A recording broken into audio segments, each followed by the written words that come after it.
Mexico నగరానికి దక్షిణంగా 17 మైళ్ల దూరంలో షొచిమిల్కో సమీపాన భార్య పిల్లలతో సంతోషంగా జీవించేవాడు బరేరా. తన 40వ ఏట ఒక రోజు దగ్గరలోని ఇస్లా డిలాస్ మునేకాస్ అనే ద్వీపానికి ఒంటరిగా వెళ్ళాడు. తిరిగి రాగానే ఆ ద్వీపంలోని సరస్సులో ఒక అమ్మాయి మునిగిపోవడం చూశా. కాపాడడానికి ప్రయత్నించా, కానీ కాపాడలేకపోయానని చెప్పాడు. మరునాడే కొందరు స్థానికుల్ని వెంట తీసుకెళ్లి ఆ సరస్సులోకి దిగి అమ్మాయి శవాన్ని తీస్తా అంటూ అందులోంచి కొన్ని భయంకరమైన బొమ్మల్ని బయటికి తీశాడు. అవన్నీ దుష్ట ఆత్మ నుంచి వచ్చిన సంకేతాలని ప్రకటించాడు. ఆ చెడు నుంచి తనను తాను రక్షించుకోవడానికి చనిపోయిన అమ్మాయి ఆత్మను శాంతింప చేయడానికి వాటిని చెట్లకు వేలాడదీయడం మొదలు పెట్టాడు. అప్పటి నుంచి అక్కడికి క్రమం తప్పకుండా వెళ్లేవాడు. అలా సుమారు 40 ఏళ్ల పాటు అదే ద్వీపంలో ఒంటరిగా జీవిస్తూ భయానకమైన బొమ్మల్ని పోగు చేసి మొక్కలకు చెట్లకు షెడ్లకు వేలాడదీశాడు.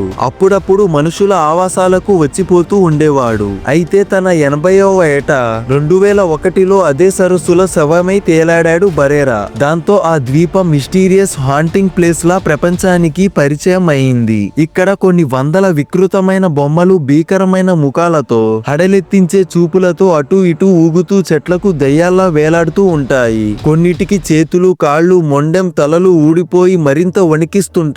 కొన్ని చెట్లు మొక్కలు చనిపోయి ఎండు మొడుల్లా ఆ వాతావరణాన్ని ఇంకా హడలెత్తిస్తుంటాయి. ఈ బొమ్మలలో ఆత్మలు నివసిస్తాయి అని అక్కడి స్థానికులు బలంగా నమ్ముతారు. రాత్రిపూట వింత వింత శబ్దాలు వినిపిస్తుంటాయని సమీప వాసులు చెబుతుంటారు. దాంతో అంతా ఈ దీవిని డెడ్ డాల్స్ ఐలాండ్ అని పిలవడం మొదలు పెట్టారు. అయితే ఇది ప్రస్తుతం పర్యాటక కేంద్రంగా మారింది. దాంతో ఔత్సాహికులు ఈ ద్వీపాన్ని సందర్శించి ఈ బొమ్మలతో సెల్ఫీలు దిగుతుంటారు. ఏదేమైనా సరస్సులో చనిపోయిన ఆ అమ్మాయి ఎవరు? బరేరా ఎలా చనిపోయాడు? అసలు అమ్మాయి మరణం గురించి అతడు నిజం చెప్పాడా, లేక కల్పించి చెప్పాడా, లేదంటే ఏదైనా దుష్టశక్తి మాయలో అతడు చిక్కాడా? నిజంగానే ఆ బొమ్మల్లో ఆత్మలు ఉన్నాయా? ఇలా అన్ని మిస్టరీలే. ఇలాంటి మరిన్ని వీడియోస్ చూడాలి అనుకుంటే ఈ వీడియోని లైక్ చేసి ఈ ఛానల్ ని సబ్స్క్రైబ్ చేసుకోండి friends. Thank you for watching. Bye.